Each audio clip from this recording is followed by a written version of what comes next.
माहेर. मेघना वहिनी हे आमचं एक अजब रसायन आहे. स्केटिंगमध्ये पटाईत असलेल्या आमच्या या वहिनीला सप्तपदीसुद्धा म्हणे स्केटिंग करत घालायच्या होत्या. मावशीची ना नव्हती, पण आमचा दादाच या कल्पनेने हबकला होता.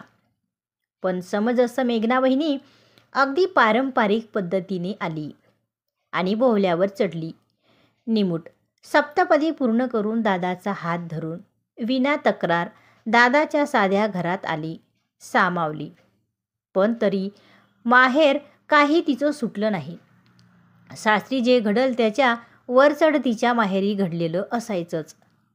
त्यामुळे बरेचदा संवाद खंडित व्हायचा. काहीही सांगितलं तरी मध्येच अडवत्ती म्हणणारच, हे तर काहीच नाही आमच्या वाड्यात ना याहून. तरी वहिनीचं वागणं कुणाला खटकायचं नाही, कारण एरवी तिचं वागणं अगदी सालस आणि समजूतदार होतं. तिचं माहेरही होतंच तसं तालेवार.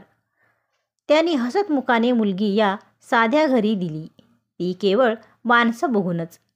त्यामुळे त्यांच्याकडूनही कधी आगाऊपणा झाला नाही की अवमान झाला नाही.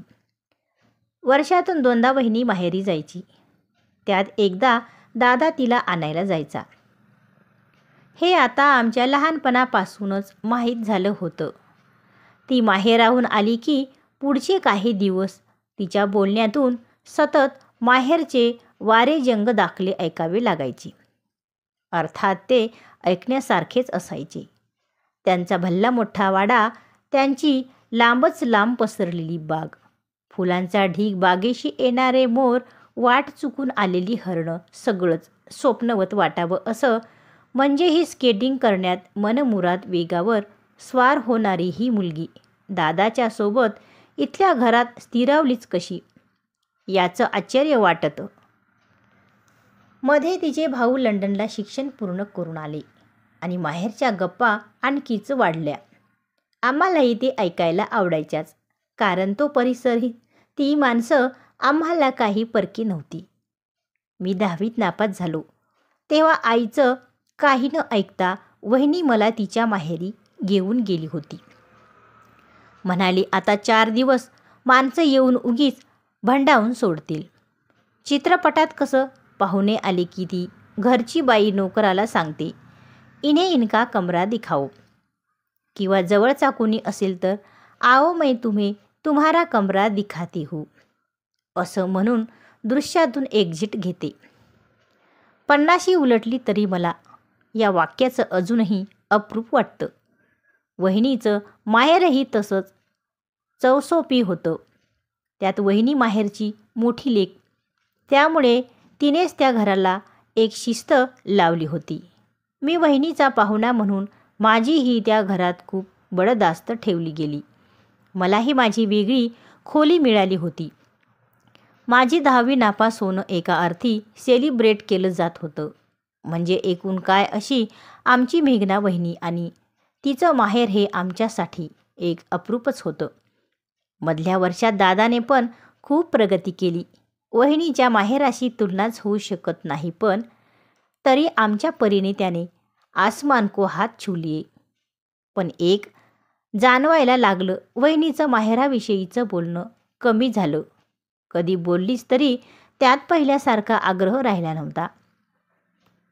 मध्ये तिच्या माहेरचा जुना वाडा पाडून त्याहून आलिशान बंगला बांधला गेला. दोन्ही भावांची ऑफिसेस बंगल्याच्या आवारातच समाविष्ट केली होती. वास्तुशांतीला मावशी सकट सगळेजण गेले होते. मलाही बोलावलं होतं, पण जायला जमलं नाही. पण तिथूनच वहिनी एकदम गप्प झाली. शेवटीनं राहून मी वहिनीला विचारलंच, म्हटलं, हल्ली तू माहेरच्या घराबद्दल भरभरून बोलत नाहीस. ती खिन्नपणे म्हणाली, काय बोलू, काय झालं, मी विचारलं. ती म्हणाली, तसं पाहिलं तर काहीच झालं नाही. सगळं रीतीला धरून झालं, पण ती रीत मला मान्य करायला त्रास होतो. क्षणभर गप्प राहून ती म्हणाली, आम्ही मुली सासरी येऊन माहेर मनात जपत असतो. आपण आता त्या घराला परके झालो हे आमच्या लक्षातच येत नाही. आणि माहेरचे लेक परकी झाली हे गृहीतच धरून चलतात. खूप यातनामय आहे हे. वहिनी नीट सांग, मी काकुळतीला येत म्हणालो. तशी ती म्हणाली, काही नाही रे, आधी वाडा होता, त्यात माझी स्वतःची खोली होती. मला माझ्या खोलीचं कौतुक होतं.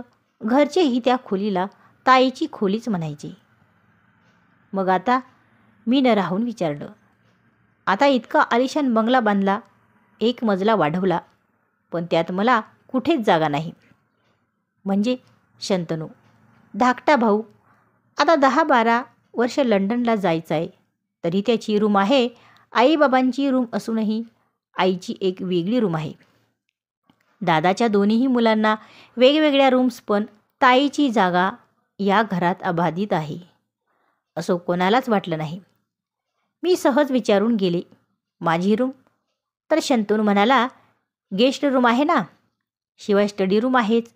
अगदी गेस्ट रूमला जरी तो म्हणाला असता ती तुझी खोली, तरी मी सुखावले असते. मी थोडीच त्या खोलीवर हक्क सांगणार होते की 12 महिने मुक्काम ठोकणार होते. जागा होती, पण सामावून घेणं जे म्हणतात ते त्यांच्या लक्षातही आलं नाही. त्यात ते काही वेगळं वागले नाहीत. इथली रीतच अशी. मग मी मनापासून या घराकडे वळले. ह्या घरची होऊन गेले. पण ही रीत मी मोडेन. आपण जेव्हा बंगला बांधू, मी छकुलीचं लग्न झालं तरी तिची रूम तिला हवी तशी राखूनच ठेवेन. गेस्ट रूममध्ये पाहुणे उतरवायचे आपल्या लेकीबाळी नाही. त्या दुसऱ्या घरी गेल्या तरी त्या आपल्याच असतात. वहिनी भरभरून बोलत राहिली. मी ऐकत राहिलो. अशाच कथा ऐकण्यासाठी चॅनलला नक्की सबस्क्राईब करा. धन्यवाद.